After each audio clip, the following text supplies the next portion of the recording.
वैल्यूएथिक्स एक SEBI registered investment advisory firm है based in the city of Pune. और आज हम बात करेंगे यूनिक लिंक इंश्योरेंस प्लान पर। यूलिप एक इंश्योरेंस प्रोडक्ट है और यूलिप को लेके काफ़ी मिसकंसेप्शन है कि लोग ऐसा समझते हैं कि ये एक इन्वेस्टमेंट प्रोडक्ट और इन्वेस्टर बेनिफिट ऑफर नहीं करता। कई लोग कहते हैं कि इनके चार्जेस थोड़े ज़्यादा होते हैं, लॉक इन पीरियड लंबा होता है जैसे 5 साल, और मार्केट रिस्क होती है वगैरह वगैरह। लेकिन सच ये है कि पिछले कुछ सालों में यूलिप्स काफ़ी इंप्रूव हुए हैं, रिफॉर्म हुए हैं, which they offer through lot of tax free benefits on capital gains tax. अगर सही तरीके से यूज़ किए जाए तो यूलिप एक पावरफुल टूल बन सकते हैं टैक्स एफिशिएंट वेल्थ क्रिएशन के लिए। चलिए समझते हैं कि आपको अपने पोर्टफोलियो में यूलिप क्यों कंसिडर करना चाहिए as a product, as a diversified allocation. Common complaint जो यूलिप को लेके है कि इसमें हाई चार्जेस होते हैं, जिससे फंड मैनेजमेंट और मोर्टेलिटी चार्जेस बोलते हैं, जो रिटर्न्स को कम कर देते हैं। लेकिन जो IRDA एक इंश्योरेंस रेगुलेटर है, इन्होंने काफ़ी नए रूल्स ला के इनके चार्जेस काफ़ी मॉडरेट कर दिए हैं। तो एक नॉर्मल इक्विटी म्यूचुअल फंड्स के कंपैरिजन में ही आपको एक यूलिप चार्ज करता है। दूसरे रीजन ये है कि यूलिप्स का 5 साल का लॉक इन होता है, जो इन्वेस्टर्स को लगता है कि उनका पैसा फंस गया है। लेकिन ये लॉक इन डिसिप्लिन इन्वेस्टमेंट को प्रमोट करता है और लॉन्ग टर्म ग्रोथ इंश्योर करता है, जो कि जनरली 5 साल का टाइम देना पड़ता है। यूलिप्स का एक और बड़ा बेनिफिट है कि वो tax free portfolio rebalancing offer करता है। यूलिप्स में अगर सही इक्विटी फंड सिलेक्शन किया जाए और सही टाइम पे इक्विटी और डेट फंड के बीच स्विचिंग और प्रॉफिट बुकिंग की जाए तो रिस्क को मैनेज करके बेटर रिटर्न्स अचीव किए जा सकते हैं। म्यूचुअल फंड्स में जब भी आप इक्विटी से डेट या डेट से इक्विटी में स्विच करते हैं तो हर ट्रांजैक्शन पे आपको कैपिटल गेन टैक्स लगता है।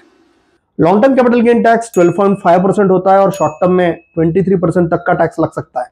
लेकिन यूलिप्स में आप बिना किसी टैक्स लाइबिलिटी के अनलिमिटेड फंड स्विचिंग कर सकते हैं। अगर मार्केट पीक पे है तो आप अपने फंड्स को लिक्विड फंड में शिफ्ट करना चाहते हैं, लेकिन जबकि म्यूचुअल फंड्स में आपको कैपिटल गेन टैक्स देना पड़ेगा। लेकिन यूलिप्स में आप ये टैक्स फ्री कर सकते हैं, जिससे आपका रिटर्न्स पे कंपाउंडिंग का जो एक बेनिफिट है वो लूज नहीं होता।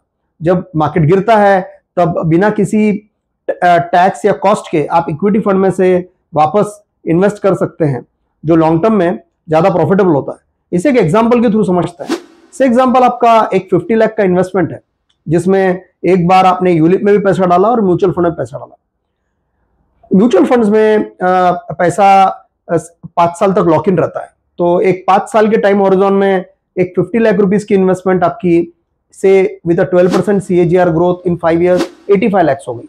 तो अगर आप इन्वेस्टर है म्यूचुअल फंड वाले कोई फंड में, तो उसमें अगर आप देखेंगे, अगर आपने ये 85 lakh rupees minus your principal investment of 50 lakh 35 lakh rupees पे प्रॉफिट बुक कर दिया, तो इसमें 12.5% का टैक्स माने 4 लाख रुपए तक का टैक्स तो कैपिटल गेन्स में ही चला जाएगा। जब आप एक म्यूचुअल फंड का ये 35 लाख लिक्विड फंड में रखते हैं और एक liquid fund 7% annualise return offer करता है, अगर आपने वहां पे 3 महीने 6 महीने साल भर के रख भी दिया, तो उसके बाद में जब आप वहां से निकाल के फिर से इक्विटी फंड लेंगे तो फिर से आपके लिक्विड फंड का जो एप्रिसिएशन है उस पर आपके स्लैब के हिसाब से एग्जाम्पल 30% टैक्स लग सकता है।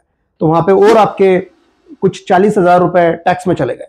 तो आप अगर देखेंगे तो इस एग्जांपल में आपके 5 लाख रुपए तो कैपिटल गेन टैक्स में चले गए। दूसरी तरफ यूलिप्स में इन्वेस्टर फंड स्विचिंग बिना किसी टैक्स के कर सकते हैं, जो लॉन्ग टर्म में ये जो 5 लाख रुपए का अभी हमने एग्जांपल देखा, इसे पोस्टपोन कर सकते हैं, फोरगो कर सकते हैं। ये डिफरेंस भले 5 साल में जो 5 लाख वैसे सब्सटेंशियल है, लेकिन अगर आप 10-15 साल में देखें तो ये अमाउंट्स काफी बड़ी हो जाती है। यूलिप में if premium is less than 2.5 lakhs then on a maturity there is no capital gain tax. लेकिन अगर प्रीमियम एनुअलाइज 2.5 लाख से ज्यादा है तो जितना म्यूचुअल फंड में टैक्स लगता है उतना ही यूलिप में टैक्स लगता है। Debt, bond, liquid mutual funds में जो गेन्स होते हैं वो आपके इनकम टैक्स के हिसाब से टैक्स हो जाते हैं। तो अगर आपका टैक्सेशन स्लैब से एग्जांपल 30% के ब्रैकेट में है, तो आपका जो जब भी आप debt fund, money market fund exit करेंगे तो आपको पूरा टैक्स लग जाएगा। यहां तक कि फिक्स डिपॉजिट आप 2 साल 3 साल के लिए करते हैं, मतलब आप FD में लॉन्ग टर्म रहते हैं, लेकिन स्टिल शॉर्ट टर्म में तो आपको TDS bank time and again cut करता है और आपके सालाना ITR रिटर्न में आपको उस पर टैक्स भरना पड़ता है। सोचिए कि अगर आपको ऐसे ही मनी मार्केट इंस्ट्रूमेंट या FD जैसा इंस्ट्रूमेंट यूलिप के थ्रू ऑफर होता है और आप इसका कंपैरिजन कोई normal mutual fund debt fund के साथ में करें, तो आप यूलिप में कोई भी एक डेट फंड सिलेक्ट कर सकते हैं जिसपे आपको स्विच इन स्विच आउट पे और while the exit of ULIP तक आपको ये टैक्स फ्री बेनिफिट ऑफर करता है। That is a unique benefit in ULIP.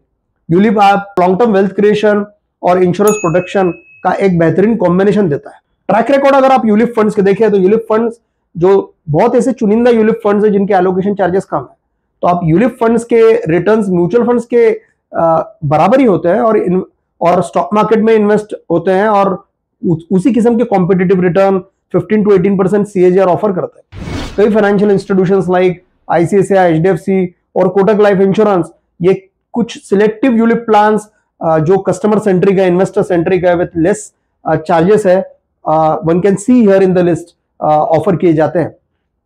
अगर आप फाइनेंस मिनिस्ट्री के सेक्रेटरी के बयान देखें तो ये 12.5% का जो long term capital gain tax है वो ग्रेजुअली ये बढ़ाना चाहते हैं। It means as compare to the taxes in US, Europe and Canada, हमारे यहाँ भी long term capital gain tax 12.5% का शायद 15% या 20% पहुंच जाए।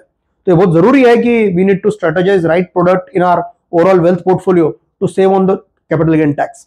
ULIP is offering that solution of 7 lakhs of rupees in taxes.